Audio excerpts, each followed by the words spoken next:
대강절 네 번째 주일입니다. 다음 주일이 우리 성탄 주일이지요. 예수님께서 이 땅에 오신 것을 우리가 기억하고 다시 오실 주님을 바라는 이 기간 중에 우리는 사실 성탄 찬양을 거의 부르지 않고 성탄절만 성탄 찬양을 부르는 경향이 있죠. 부활절 찬양은 부활절에만, 고난주간 찬양은 고난주간에만. 근데 사실은 우리가 매번 주님의 오심과 고난받으심을 기억해도 사실 부족한 것이기 때문에 오늘 우리가 함께 성탄 찬양을 불렀습니다. 이 본문을 가지고 오늘 우리가 세 번째 말씀을 우리가 나누게 되는데, 오늘은 내가 마시지 아니하겠느냐라는 이 말씀을 중심으로 오늘 본문을 생각해 보도록 하겠습니다. 깊은 밤에 또 감람나무들이 우거져 있어서 더욱 어두컴컴한 겟세마네 동산에서 예수님을 쉽게 알아내어 체포할 수 있는 방법을 그들은 머리를 맞대고 짰는데, 그 신호가 무엇이냐면 예수님을 잘 알고 있는 유다가 예수님을 찾아서 그 볼에 입맞춤을 하면 그것을 신호로 예수님을 잡기로 그렇게 결정이 되었습니다. 사랑과 존경의 표시로 행해야 될 입맞춤을 가룟 유다는 파렴치한 배반의 도구로 사용을 한 것이죠. 이사야 53장 12절에 예언된 대로 예수님을 범죄자 중에 하나로 취급하여 칼과 몽치를 든 군대가 동원이 되었습니다. 이사야 53장 12절 말씀, 이는 그가 자기 영혼을 버려 사망에 이르게 하며 범죄자 중 하나로 헤아림을 받았습니다. 그러나 그가 많은 사람의 죄를 담당하며 범죄자를 위하여 기도하였느니라. 이 말씀이 얼마나 기가 막히게 우리 예수님의 모습을 그대로 묘사하고 있는지를 이사야가 이 말씀을 선포했을 때도 정확히 몰랐을 텐데, 우리 주님은 다 아시고 성경대로 성경 말씀을 응하게 하시려고, 성경 말씀이 그대로 이루어지게 하시려고 이런 말씀들을 줄곧 하셨거든요. 근데 이 말씀처럼 범죄자 중 하나로 헤아림을 받아서 예수님 그 한 분을 잡으러 오는데 군대가 동원되고 무기가 동원되는 이 밤이었습니다. 누가복음 22장에서 주님께서는 마지막 만찬을 나누고 기도하기 위해 겟세마네로 가시면서 제자들과 담소를 나누시는데, 이 장면을 쭉 말씀을 준비하면서 생각해 보니까, 여러분 드라마 좋아하시잖아요. 드라마 보실 때 그런 장면이 있지 않습니까? 뭐 적과 대치하고 있는 상황, 지금 심각한 상황인데 바로 자막이 딱 뜨면서 뭐 3일 전, 아니면 일주일 전, 아니면 몇 시간 전, 그리고 그 전 모습이 딱 보이면서 설명을 해주잖아요. 요한복음에는 정확한 설명이 없지만 몇 시간 전 하고 우리가 다른 복음서를 보면 그런 상황인 거예요. 지금 이 대치하고 있는 이 상황에서 드라마를 보듯이 한번 생각해 보세요. 몇 시간 전 무슨 일이 있었느냐, 요한은 설명하고 있지 않지만 누가복음 22장에는 그 부분이 자세하게 묘사가 되어 있는 거예요.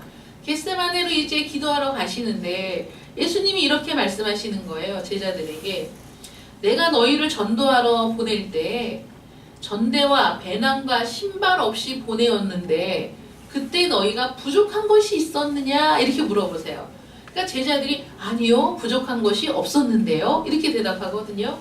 근데 예수님이 그래 그랬지, 근데 이제 앞으로는 전대도 준비하고 배낭도 준비하고 신발도 준비하고 검이 없으면 검도 사라, 이렇게 말씀하시거든요.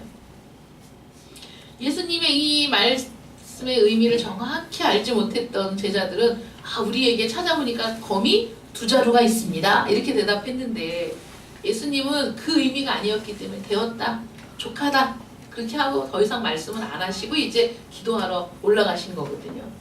이 말이 무슨 말이냐면, 그 당시에는 예수님에 대한 기대가 높고 예수님이 행하신 일들이 막 전국적으로 퍼져가지고 사람들이 예수님을 보고 싶어하고, 그러니까 예수님의 제자들이 복음을 전할 때 그들은 예수님을 보는 것처럼 환영하고 그들이 먹을 것을 제공하고 그들이 잘 것을 제공해 주었기 때문에 이들은 전대도 없고 배낭도 없고 신발도 없었지만 전도하러 나갔을 때 부족함이 없었다는 거예요.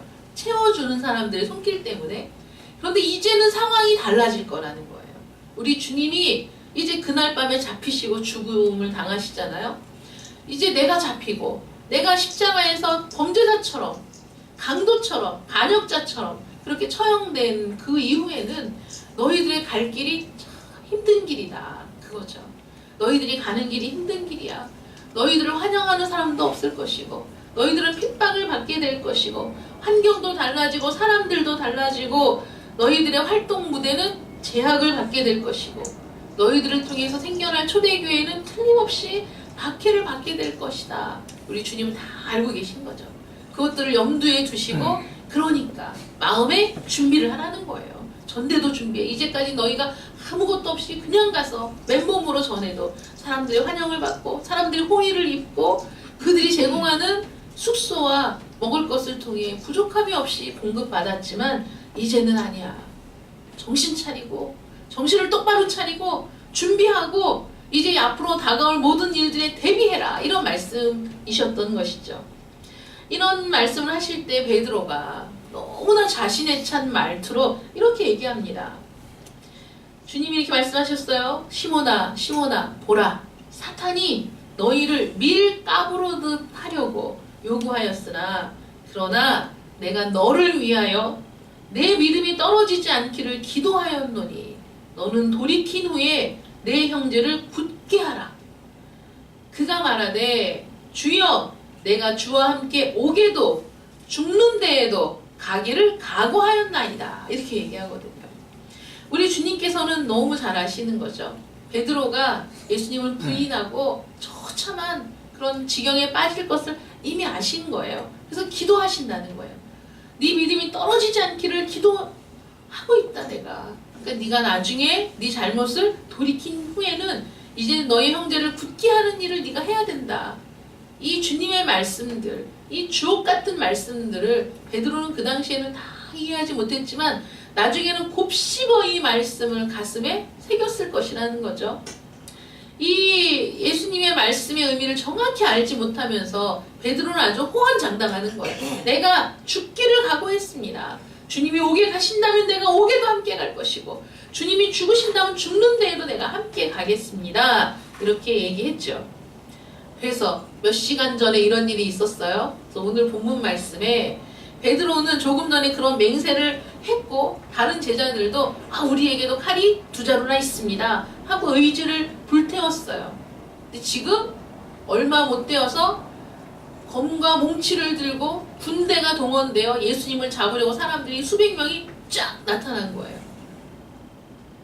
예수님을 잡으러 온 그들의 손에는 등과 횃불과 무기를 갖고 있었는데 스승을 염려하고 걱정하는 마음으로 또 스승을 보호해야 되겠다는 그런 마음으로 이 위기 상황에서 어떻게든지 해봐야 되겠다는 그런 마음으로 불같은 마음, 뜨거운 마음으로 베드로가 칼을 빼어들고 내리쳤는데 그때 대제사장의 종의 귀가 떨어져 나가는 것이죠.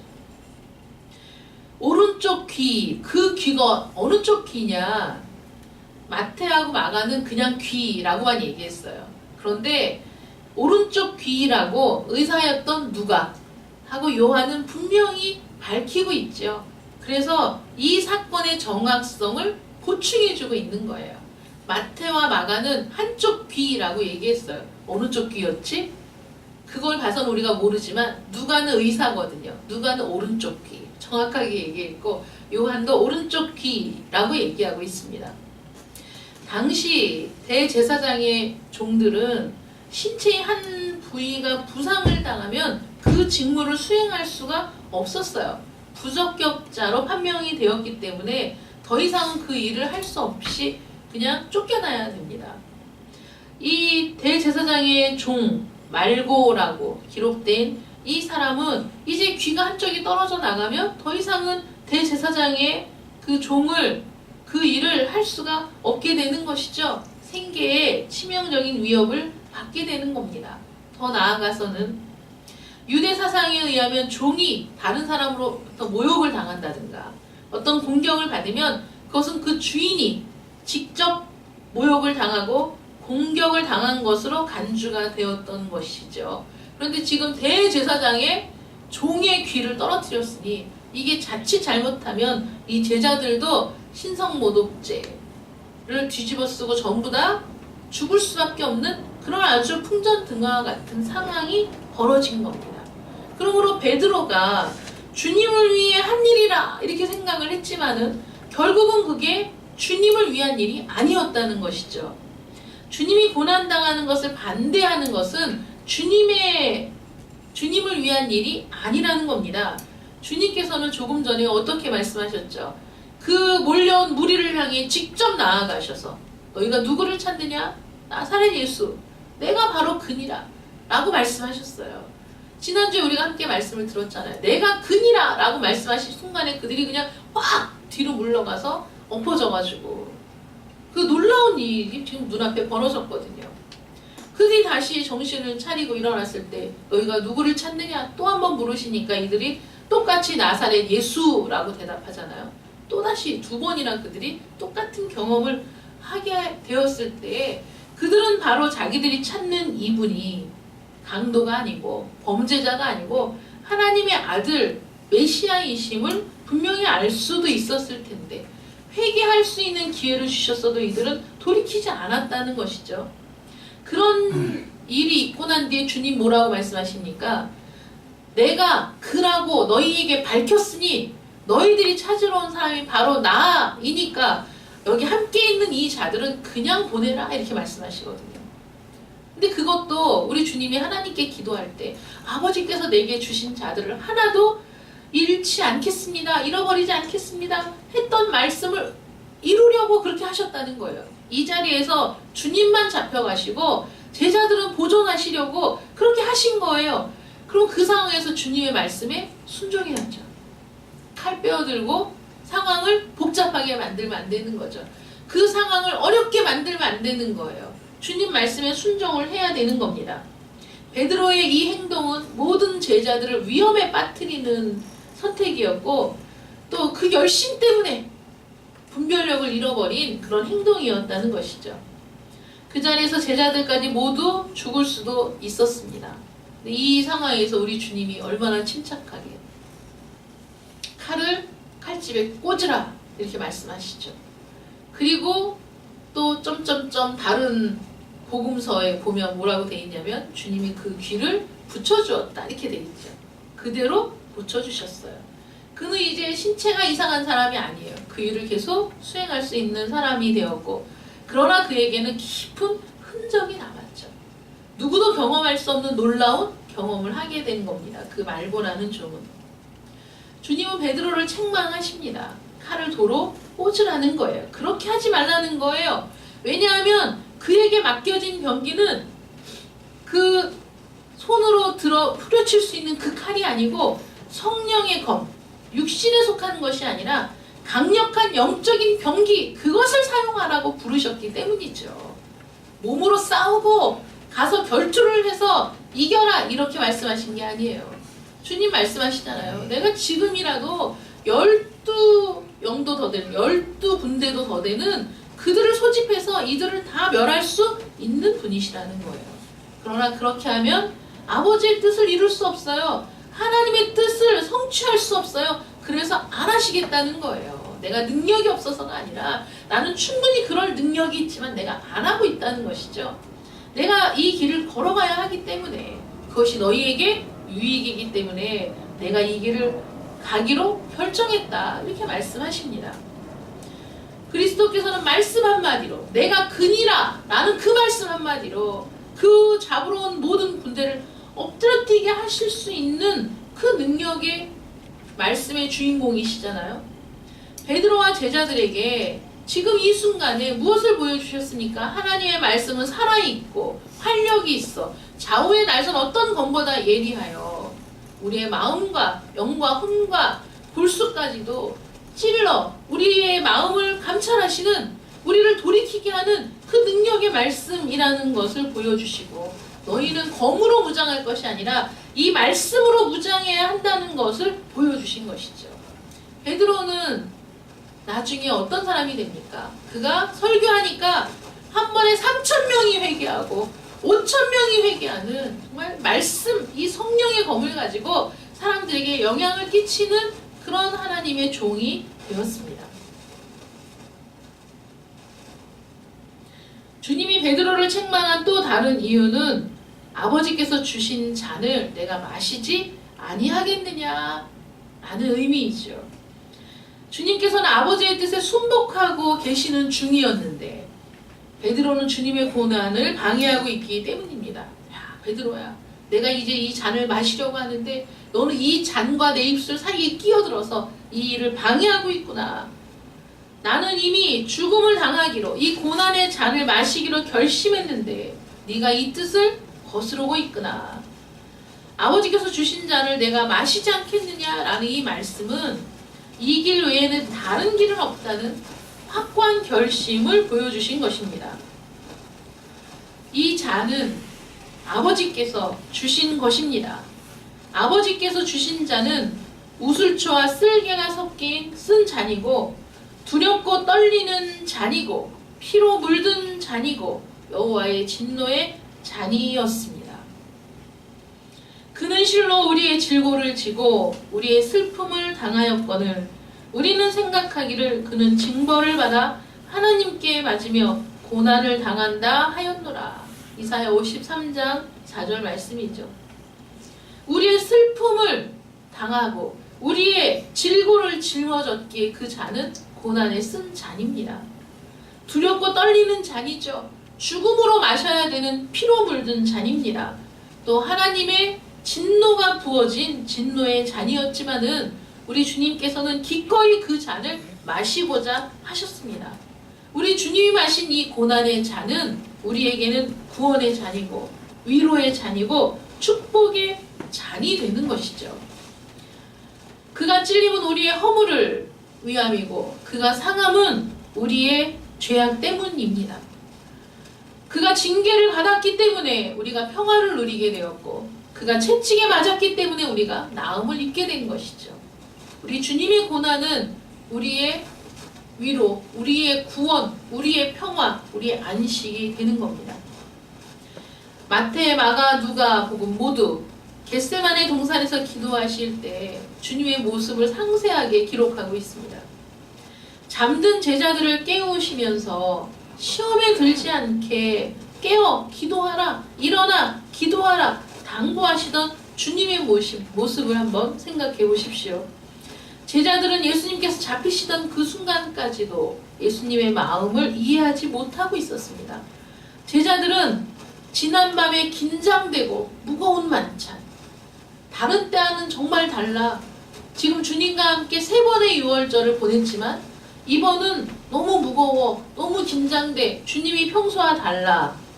그런데 역시나 주님이 고별 설교를 하시고 배반 당하실 것이라는 말씀을 하셔서 제자들은 모두 마음이 긴장되고 흥분되고 무슨 일이 벌어질 것인가에 대한 그 긴장감 때문에 심신이 피로한 상태였습니다. 그렇기 때문에 밤을 맞아 기도하던 중에 그들은 너무나 피곤해서 잠이 드는 것이죠. 주님 말씀하시잖아요. 그들의 눈이 피곤하기 때문이다. 피곤했어요. 힘들었어요. 그들이 감당하기 어려운 빠른 일들을 지금 겪고 기도하러 지금 들어가고 있거든요. 기도하는 중에 그들은 다 잠이 들었는데 그러나 이 밤이 그들이 쉽게 잠들 만큼 평온한 밤은 아니었던 것이죠. 그 밤은 온통 죽음의 권세가 온 세상을 짓누르고 있었던 정말 마지막까지 사단이 우리 주님을 죽음에 몰고 가는 것이 그들의 승리인 것인 것처럼 예수님 위에 죽음의 권세가 하나님의 진노가 또 우리 모든 사람들의 질고가 그 어깨에 얹어지면서 우리 주님은 그 무지막지한 영적인 싸움을 홀로 온몸으로 맞서고 계셨던 그 밤이었다는 것입니다. 이러한 예수님을 두고 제자들이 잠들어서는 안 되었죠. 예수님의 힘이 되어 주어야만 했습니다. 여러분, 이들은 그전에도 수없이 수없는 밤을 물고기를 잡을 때에는 눈을 동그랗게 뜨고 열심히 열정적으로 밤을 새워 물고기를 잡았던 자들이 아닙니까?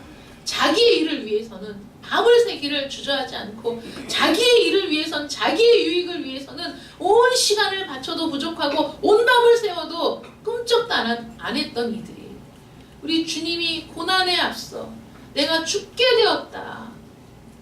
함께 기도하자. 내가 지금 죽을 지경이다. 이렇게 말씀을 하셔도 육체의 피로를 이기지 못하고 잠든 제자들 아닙니까? 여러분 우리도 마찬가지죠.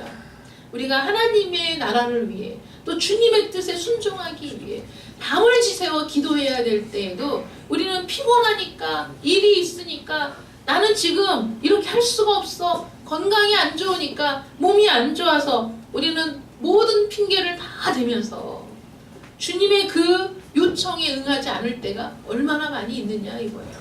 그러나 내 일을 위해서는 내 자식을 위해서는 내 유익을 위해서는 물질을 위해서는 한밤을 새워도 피곤치 않다 하는 게 바로 우리들 아닙니까?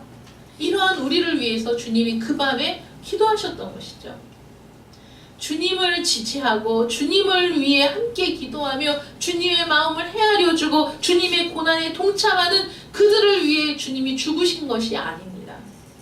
그렇게 요청해도 잠들어버리는 그 제자들, 그렇게 당부하셔도 여전히 잊어버리고 자기 갈 길로 나아가는 양과 같은 우리들, 제 멋대로 살기를 작정하고 살아가는 수많은 사람들을 위해 우리 주님이 죽어주셨다는 것이죠. 여전히 하나님의 사랑을 깨닫지 못하고 하나님의 부르심조차 이해하지 못하는 그들을 위하여 그 밤에 홀로 기도하시고 그 죽음을 죽기로 작정하시고 결단하시고 지금 그 길을 가고 계시는 것입니다. 그 밤에 홀로 기도하신 주님은 결국 아버지께서 주신 잔을 마시고자 결단을 하셨습니다. 왜 그렇습니까? 힘들죠. 고통스럽죠. 얼마나 힘들면 주님이 기도하실 때 그 땀방울이 핏방울이 되도록 기도하셨겠어요. 그러나 그 기도를 하면서 여러분 기도하는 사람들의 특징이 뭔지 아세요? 자기의 유익을 위해서, 자기의 건강을 위해서, 자신이 잘 될 것을 위해서, 자신이 복받을 것을 위해서 밤을 새워 기도하는 사람들은 결국은 아버지의 뜻을 알게 됩니다. 결국은 아버지의 뜻에 순종하게 됩니다. 기도하는 사람들은 그렇게 된다는 거예요. 우리 주님께서는 힘들었지만 그 고난의 잔을, 그 피로 물든 잔을, 하나님의 진노가 부어진 그 잔을 마시기로 결단한 이유는 아버지께서 마시게 하는 그 잔은 고난이라도 고통이라도 진정으로 가장 좋은 것을 위한 잔이라는 것이 분명하기 때문입니다. 아버지께서 주신 잔인데 이것이 죽음의 잔이라고 하더라도, 이것이 고난의 잔이라고 하더라도, 이것이 죽음의 세력으로 짓눌린 잔이라고 하더라도 그러나 결국은 좋은 것이다. 이런 믿음과 확신이 있었기 때문입니다. 여러분 우리들도 힘들고 어려운 일을 만났을 때 하나님의 뜻이 분명히 있음을 깨닫고 순복해야 되는 거예요. 우리 자신이 그것을 이해하지 못해도 우리의 영은 우리 자신을 설득해야만 되는 거예요. 주님이 주신 자는 우리에게 가장 좋은 것이라는 거예요. 고난도 우리에게 좋은 거예요. 여러분 이 주님이 주시는 건 한 잔이잖아요. 잔이야, 잔. 바다가 아니야. 바다에 빠뜨리시는 분이 아니야. 그냥 잔이에요. 바다가 아닙니다. 홍해도 아니고 사해도 아니고 한 잔일 뿐이에요. 그것은 지옥이 아닙니다. 단지 잠시 동안 겪는 거예요. 그러므로 고난의 잔은 우리에게 선물입니다. 고난의 잔은 선물이에요. 우리에게 가장 좋은 것이 무엇인지 아시는 아버지께서 우리에게 결코 나쁜 일을 하지 않으시는 아버지께서 주시는 잔이라는 것이죠. 우리 주님이 아버지의 사랑을 믿고 아버지를 온전히 신뢰하기 때문에 그 고난의 잔을 마시기로 결정하셨죠. 그리고 그 고난의 잔을 마셨습니다. 그 고난의 잔을 마시고 십자가에 달려 죽으신 그 주님 어떻게 되셨습니까? 하나님께서 그 아들을 영화롭게 하셨죠. 하나님의 영광의 보좌에 앉히셨죠. 그리고 세세토록 우리를 다스리는 이 온 우주 만물의 왕으로 세우셨죠. 그 주님을 우리는 바라보고 가는 자들입니다. 우리 하나님께서 자기 아들을 아끼지 아니하시고 우리 모든 사람을 위해 내어주셨는데 어떻게 그 아들과 함께 그 모든 것을 우리에게 주시지 않겠습니까? 하나님께서는 우리 주님을 따르는 저와 여러분에게 그 아들과 함께 모든 것을 주시는 하나님이심을 믿으시기 바랍니다. 아멘. 그러므로 우리 앞에 역경이 있고 환난이 있어도 그것을 감당하기로 결단하는 여러분들 되시기를 축원합니다. 아멘. 우리 주님께서 내가 아버지께서 주시는 이 잔을 마시지 않겠느냐라고 말씀하시고 그 고난에 기꺼이 뛰어들었던 것처럼 이미 우리 주님이 우리가 당할 가장 고통스러운 잔은 마셔버렸기 때문에 우리가 마셔야 할 고난의 잔은 지극히 적은 것일 뿐입니다. 우리가 힘들고 어려운 상황을 만났을 때 우리를 대신해 죽어주신 주님을 기억하고 그가 마신 고난의 잔을 기억하면서 우리는 오늘도 하나님의 말씀에 순종하기로 결단하는 하나님의 참된 백성들 되시기를 축원합니다. 아멘. 기도하겠습니다. 자기 아들을 아끼지 아니하시고 우리 모든 사람을 위하여 내어 주신 이가 어찌 그 아들과 함께 모든 것을 우리에게 주시지 아니하겠느냐. 이 말씀과 같이 우리에게 모든 것을 내어 주신 우리 아버지 하나님, 또 우리 주 예수 그리스도의 그 은혜와 사랑을 감사를 드립니다.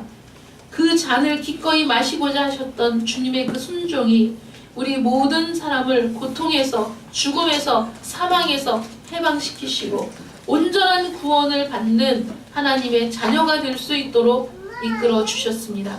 이제 우리가 하나님의 자녀라고 부름 받을진데 하나님의 말씀에 순종하는 하나님의 자녀들 되게 하여 주시옵시고 아멘. 우리가 우리에게 당한 고난을 하나님께서 가장 좋은 것을 주시는 분이라는 것을 신뢰할 때 기꺼이 받아들이는 그러한 믿음의 사람들 되기를 간절히 원합니다. 우리 주님이 마신 고난의 잔을 기억하면서 우리가 당할 여러 가지 일들을 기쁨으로 맞이할 수 있도록 주님 도와주시고 그것을 뛰어넘는 하나님의 은혜, 그것을 충분히 감당케 하는 하나님의 능력, 그것을 통하여 우리를 영화롭게 하시는 하나님의 섭리를 보고 깨닫는 저희들 되게 하여 주시옵소서. 아멘. 우리 주님과 함께 그 영광의 보좌 앞에 나아갈, 우리 주님 앞으로 나아갈 그날을 사모하면서 오늘도 믿음으로 승리하고 내일도 믿음으로 승리하는 우리 모든 성도들 되게 하여 주시옵소서. 예수님의 이름으로 기도드립니다. 아멘.